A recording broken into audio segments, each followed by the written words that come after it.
जब भी freedom fighters का जिक्र होता है तो अविभाजित मध्य प्रदेश में बिलासपुर जिले के देवरी गांव का जिक्र जरूर होता है, जो वर्तमान में मुंगेली जिले में आता है। मध्य प्रदेश शासन काल के फ्रीडम फाइटर को लेकर आज भी देवरी गांव का नाम सुनहरे अक्षरों में रिकॉर्ड में दर्ज है, क्योंकि इस गांव में एक दो नहीं बल्कि 22 स्वतंत्रता संग्राम सेनानी थे, जिन्होंने आजादी की लड़ाई लड़ी और देश को आजादी दिलाने में अपनी महत्वपूर्ण भूमिका भी निभाई।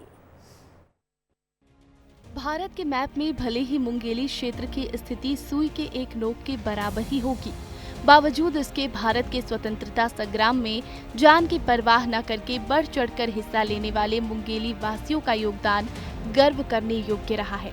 उस समय मुंगेली के देवरी निवासी गजाधर साव को छत्तीसगढ़ का तेज तर्रार नेता कहा जाता था, जो मुंगेली क्षेत्र के महान सपूतों में से एक थे। ये पूरे छत्तीसगढ़, बल्कि मैं ये कहूँ कि पूरे देश में शायद अकेला ऐसा छोटा ग्रामीण क्षेत्र होगा जहाँ पर 22 फ्रीडम फाइटर रहे हैं। इन सभी फ्रीडम फाइटरों को जेल की सजा हुई, आर्थिक दंड हुआ, मगर इसके बाद भी इन लोगों ने हिम्मत नहीं मारी, हारी और लगातार गजाधर साव जो इनके नेतृत्व करता थे, उनके साथ ये पिकेटिंग करते रहे, आंदोलन करते रहे।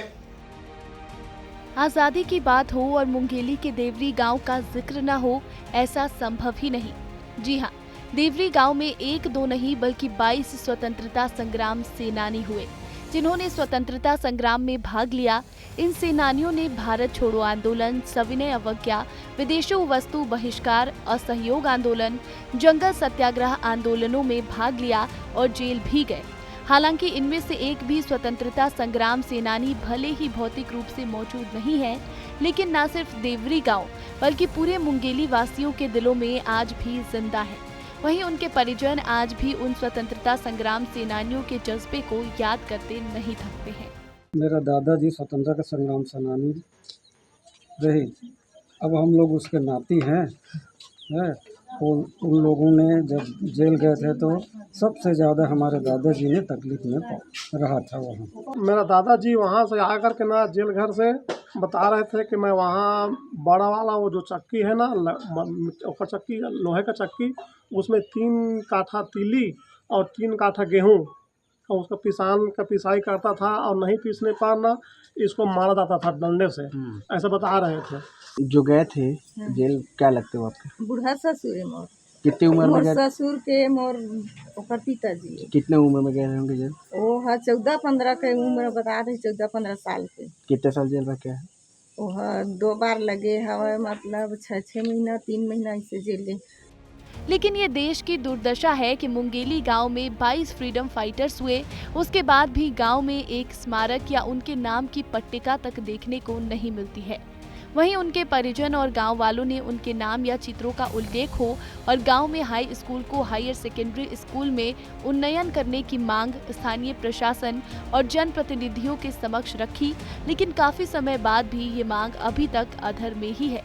सेनानी के मतलब प्रवेश द्वार बनना है, इसकी भी मांग की है, ये भी बनना चाहिए, और उसका मतलब स्मृति चिन्ह है वो भी बनने का है। आप लोगों ने मांग भी की है? हाँ, मांग भी की है सर, लेकिन बना नहीं है। नौकरी भी नहीं मिला है और पढ़ाई किए हैं, बेरोजगार हैं सर, कुछ नहीं मिलता और हम लोग को परिवार में बहुत परेशानी है। विस्तार न्यूज की टीम ने मुंगेली गांव के इस ऐतिहासिक गांव देवरी में जाकर फ्रीडम फाइटर्स के परिजनों से मुलाकात कर उनका हालचाल जाना।